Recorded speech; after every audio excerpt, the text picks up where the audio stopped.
Sylvester Ritter was born December 13, 1952, in Wadesboro, North Carolina. After several attempts to play in the NFL, Ritter entered wrestling in 1977, working into some outlaw territories. Upon moving to Mid-South, Watts really hated his work, thought he was kind of green, and told him to go learn how to work. JYD, or then as he was known, Sylvester Ritter, was taken to Stampede Wrestling by Jake Roberts. In Stampede Wrestling, Ritter was given an opportunity to be a main event guy and was labeled Big Daddy Ritter. But when Jake Roberts left Calgary to return to Mid-South to work for his father, Grizzly Smith, Ritter went along with them. In 1979, Watts gave Ritter the name the Junkyard Dog, based on a song by Jim Croce. Initially, it was a Sanford and Son based gimmick featuring a wheelbarrow full of junk. This, of course, failed. JYD would later start wearing a dog collar and a chain while coming to the ring, blasting Queen's Another One Bites the Dust. Due to his in-ring limitations, Junkyard Dog would win short matches in dominant fashion, becoming one of the most popular wrestlers ever. JYD would go on to have a fantastic career, breaking the Superdome attendance record against Michael Hayes in 1980, setting a new record in 1982 against Ted DiBiase, and even defeating AWA World Heavyweight Champion Nick Bockwinkel, and as well being labeled the King of Wrestling by Houston promoter Paul Bosch, including winning the Wrestling Challenge in the WWF during his time in the WWF in the 1980s. The Junkyard Dog passed away in 1998, June 1st, in a one-car crash. He left behind one daughter and millions of fans. This video is a dedication to the Junkyard Dog. In Mid-South, a man that's a lot of people get to see in the ring, don't often get to visit with it, but a very personable young man. I'm proud to call him a friend. The Junkyard Dog. You know, these guys have a tremendously busy schedule. We get a lot of letters at Mid-South asking that the dog and the different stars can drop by and visit them. I know we got a nice letter from a kindergarten teacher in LeCompte and different places. These guys' schedules are so busy, they'd like to have the time to do it. Well, the Junkyard Dog found time on February 10th to go to Ritter and visit a school there. And when word got out in that town, they had Junkyard Dog Day, and I'll tell you, it was great. The mayor, Creighton Pugh, gave the dog the key to the city. Representative Eldridge Morris gave him the pelican, the state bird, on a lapel clip. The dog really enjoyed it, and the people enjoyed it. And thanks to Channel 7, that's KPLC at Channel 7 in Lake Charles, Louisiana, we have some of their file footage from their news. Let's watch that now. The Junkyard Dog, one of the most popular wrestling figures in southwest Louisiana. The dog made a special appearance at Eastside Upper Elementary in Ritter. Vicki Dixon, coordinator of the event, says the visit stressed to students the importance of education. And let them know that even someone they admire, like a wrestler, has an education. After walking through classrooms and signing autographs, he spoke to a group of special education students. The dog had a wrestling match in Mississippi Wednesday evening, and after the school visit, proceeds to Lake Charles, where another match is scheduled. Despite his busy agenda, he still tries to fit in school visits whenever possible. And it's just more or less an everyday thing. A lot of times I get out and do this thing, you know. A lot of people don't never take the opportunity to go out and, you know, get fame and stuff, get very well known, and they forget about the way that they grew up. And a lot of times I like to go back in schools and visit. Between matches, the Junkyard Dog says he will continue to spread the word that school and education are the most important things a child can experience. Robert White, 7 News, Ritter. Well, I'm sure everybody in Ritter enjoyed the dog's visit. I know he enjoyed it. He was beaming when he came back. This is the kind of guy he is. He loves to help others. He loves children. And Hey, I'm going to read this part from The King of New Orleans, which is the book by Greg Klein. And this is the part about Junkyard Dog going to Calgary. And I'm going to read this because a lot of people don't know a lot about it. And I really didn't know a lot about it either. But this is begins on page 24. So this ought to be pretty interesting. From Tennessee, Ritter went on several overseas tours and had a stint as a jobber in the tri-state area before getting his break in Calgary. Although he had amateur wrestling ability, there's little indication that he was able to translate that into professional wrestling working ability. Ritter's obituary in the Pro Wrestling Observer mentions that he often said that Stu Hart didn't smart him up to the business. Instead, he claims he was in the ring every night, busting heads for real. Finally, his manager, John Foley, pulled him aside and began teaching him the ropes of working a match. By most accounts, Ritter didn't know what he was doing in the ring until his stint in Canada. Although he would become a master showman over the years, he never did become a good worker. The Harts are the stuff of legend. Much has been written about Stu Hart in the infamous dungeon where he tortured prospective wrestlers. Hart is said to have had a special place in his heart, pun intended, for beating up football players and other big muscle heads.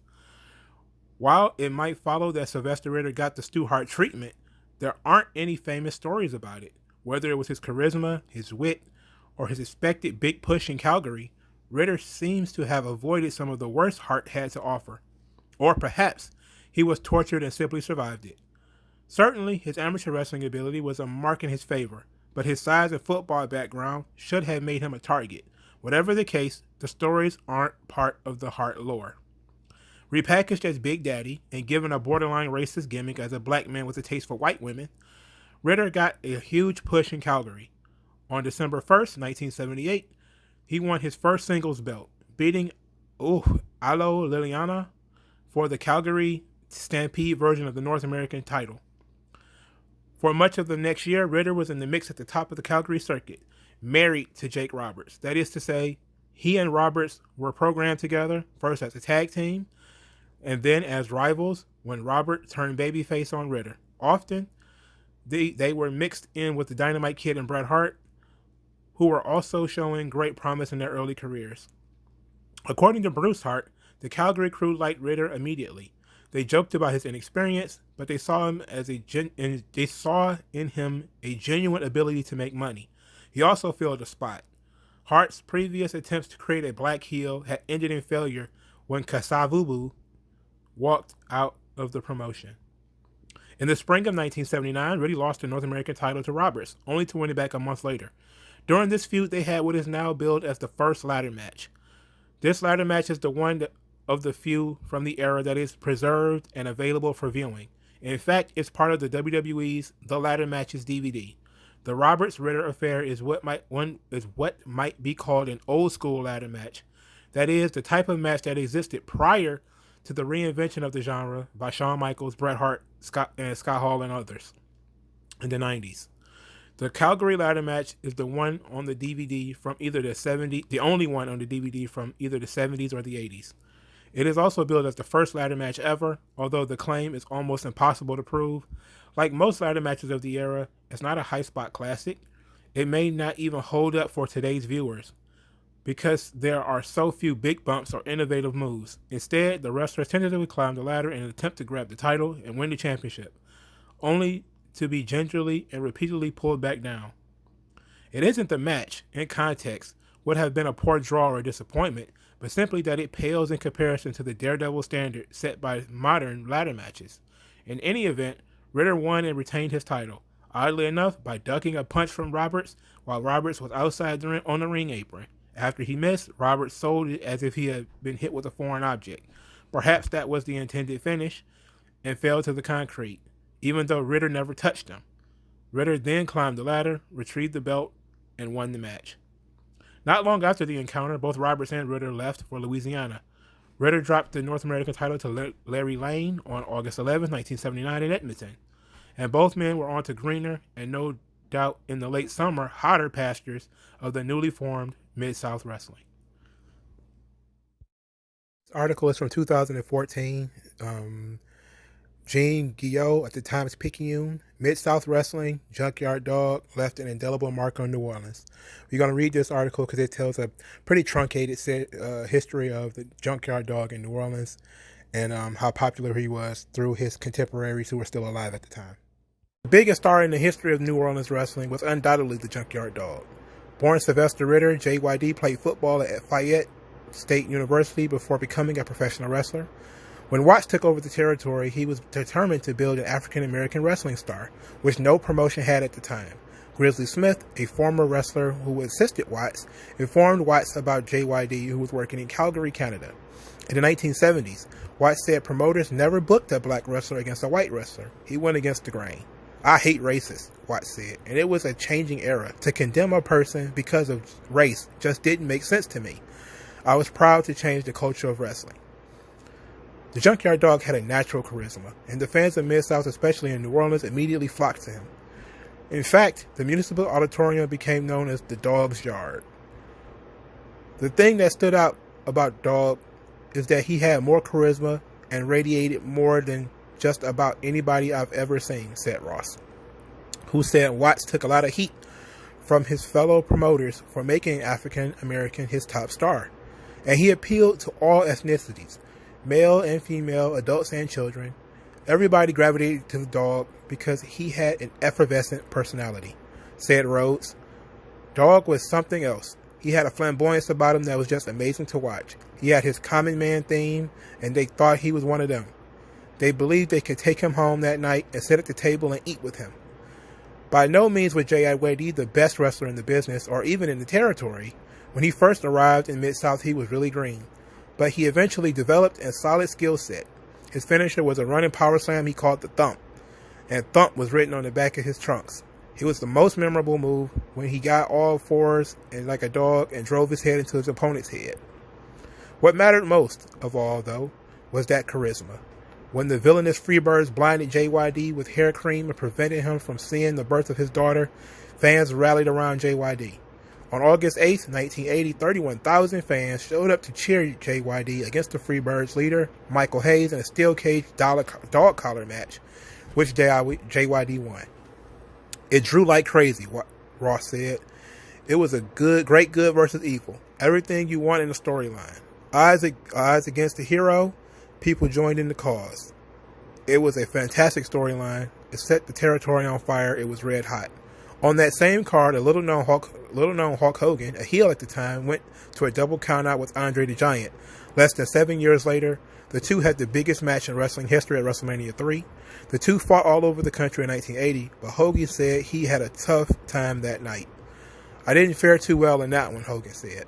I remember that was a tough night for me. I didn't get any momentum at all. Andre squashed me like a grape that night. Who that say? Perhaps the most significant rivalry to come from the Mid-South was JYD against Ted DiBiase, who as the $1 Million Man would become one of the all-time great villains in WWE. The two were really great friends. JYD was the best man at DiBiase's wedding. When fans were asked who should vie for the vacant Mid-South North American title, they answered with the always popular JYD and DiBiase, who ended up holding that title 5 times. It was supposed to be a clean and fair battle of good guys.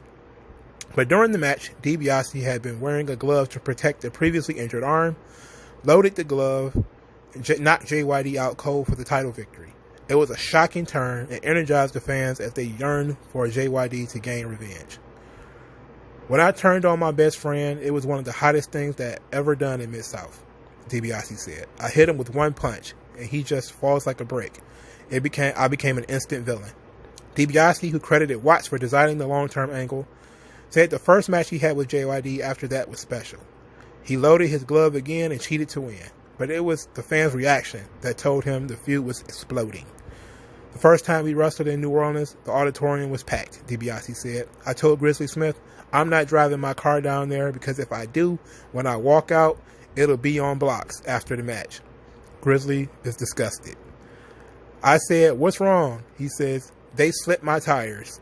The people that saw me came into the building with Grizz, went out and just punctured all 4 of his tires. We went to wait for the AAA. That's how serious people were back then.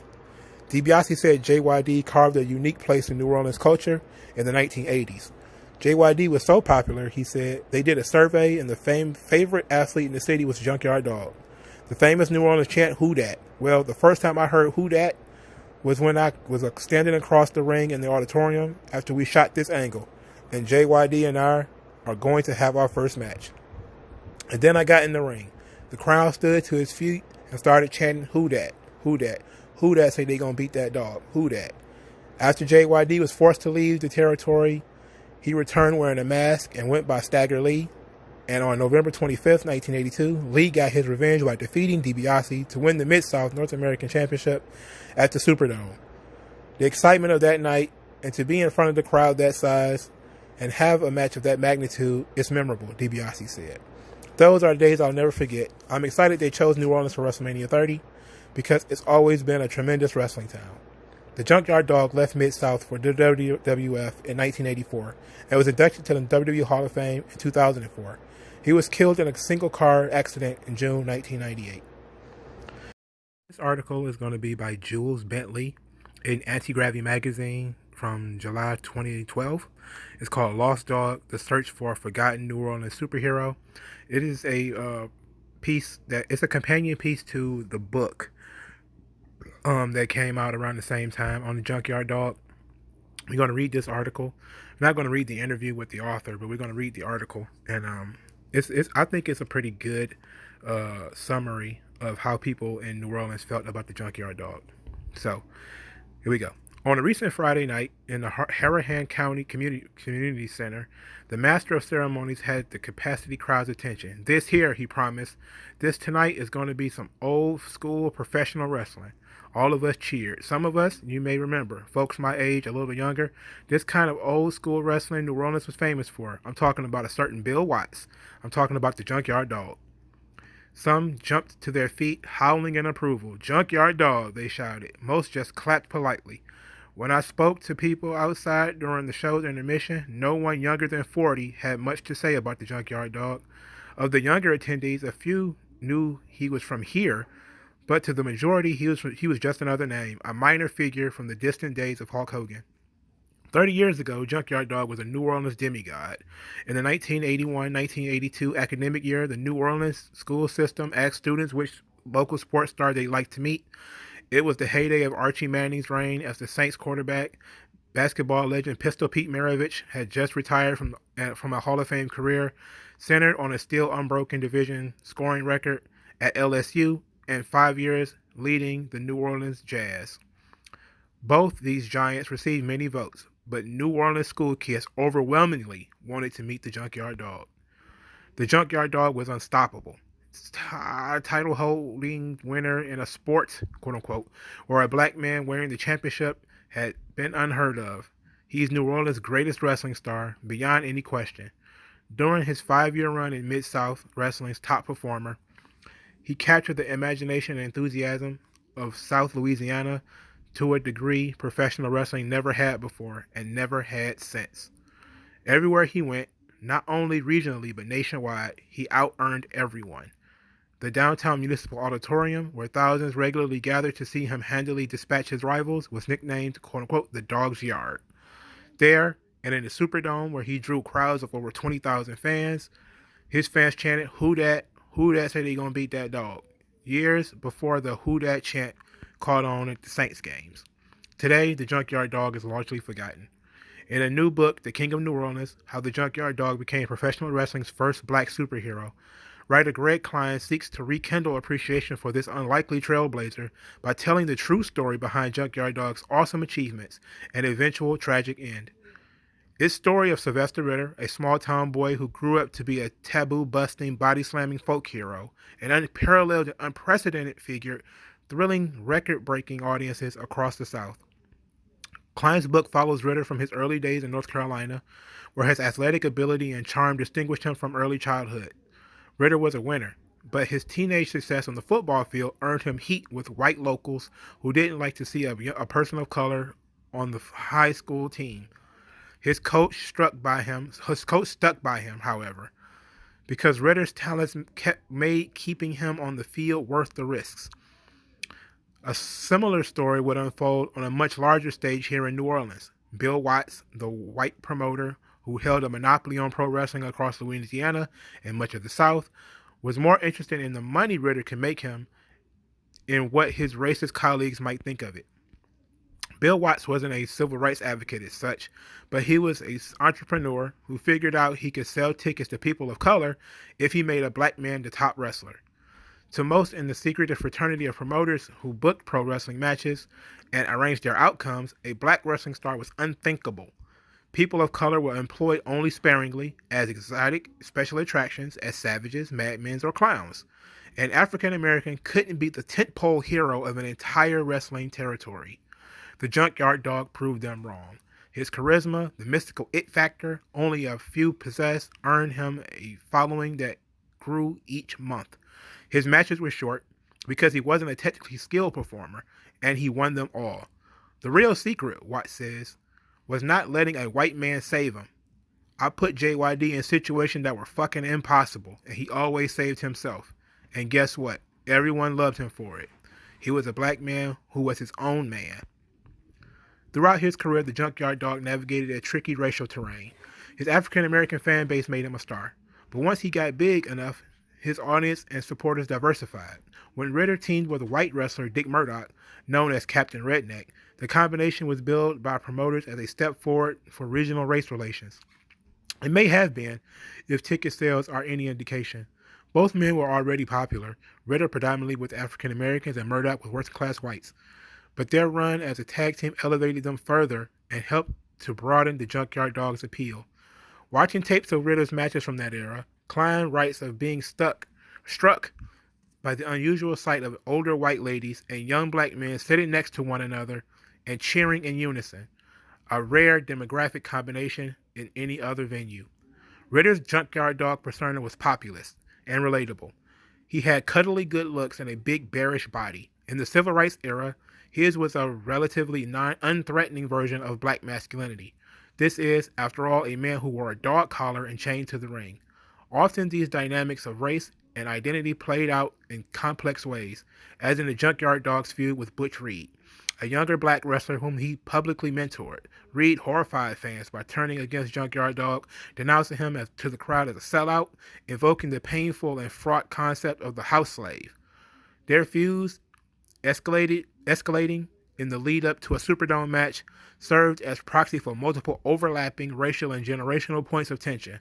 The story on one level was simple: ingratitude, betrayal, and yet could be taken in wildly different ways given the times and the different contexts fans brought to it. Who wouldn't buy a ticket to see such haunting, intractable issues exercised in the catharsis of combat? Sylvester Ritter died tragically early after a career that brought him national fame under the Junkyard Dog name, first in the South and later with Vince McMahon's WWF. Junkyard Dog was in the first 3 WrestleManias. He had action figures made of him and was one of the stars of professional wrestling's cartoon show. His premature downfall was that of too many pro wrestlers, nagging injuries, substance abuse, and a home life disrupted by countless hours traveling from gig to gig. He died in a car crash in 1998. Driving home from an unsuccessful attempt to see his daughter's high school graduation.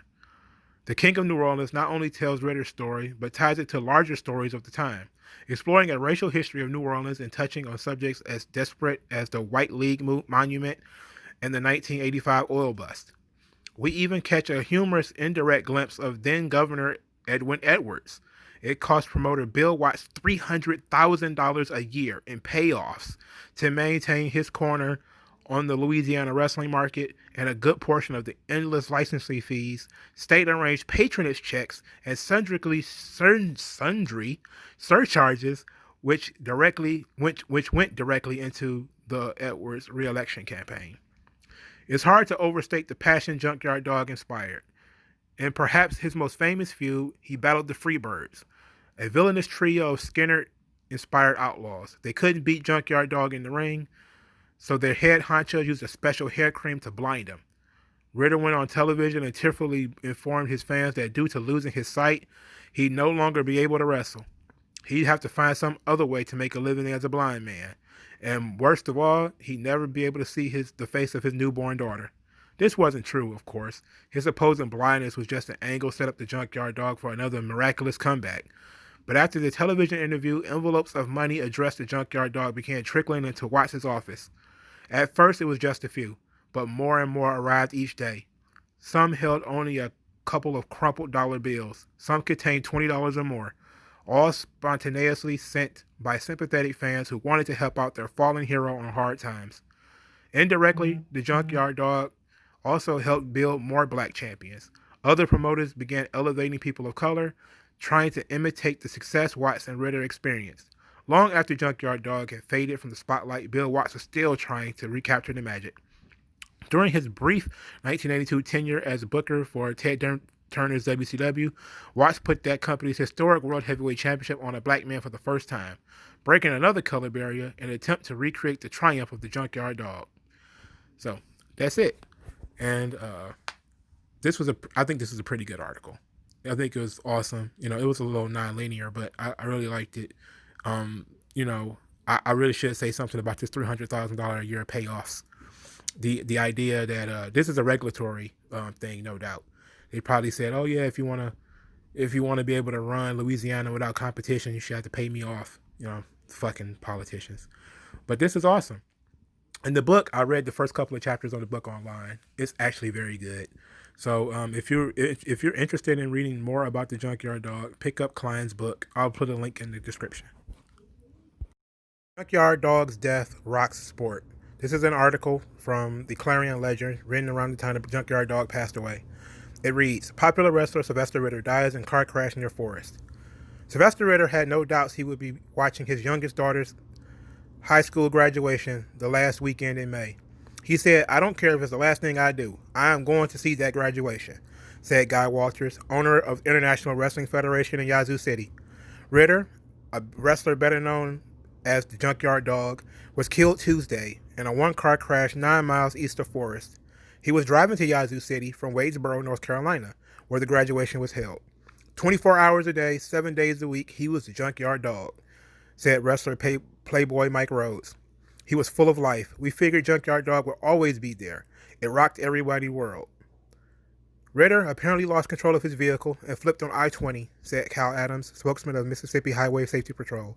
He was pretty much killed on impact, said Deputy Scott County's coroner Steve Wilborn said. An autopsy was scheduled for Wednesday at Mississippi Mortuary Services in Pearl. Ritter retired from wrestling in 1988, but Walter said in recent years he had been wrestling with his IWF promotion. He also worked part-time repossessing cars. Ritter formerly wrestled in the World Wrestling Federation, one of today's most popular wrestling promotions based in Stamford, Connecticut. He was a legend, said Jay Andaraco, a WWF spokesman. He was one of the more popular characters in wrestling. I think it was his attitude, looks, his ability, and personality. Ritter was known for his trademark headbutts, his finishing move, the thump, a body slam, and his theme music, Another One Bites the Dust. Walter said Ritter had stopped performing the thump because of the possibility of injuring opponents. Ritter, sometimes called JYD, remained popular. This was obvious at an Extreme Championship Wrestling promotion in Georgia a month ago, Walter said. He didn't wrestle, but they had to stop the show 3 different times because of the crowd hollering JYD.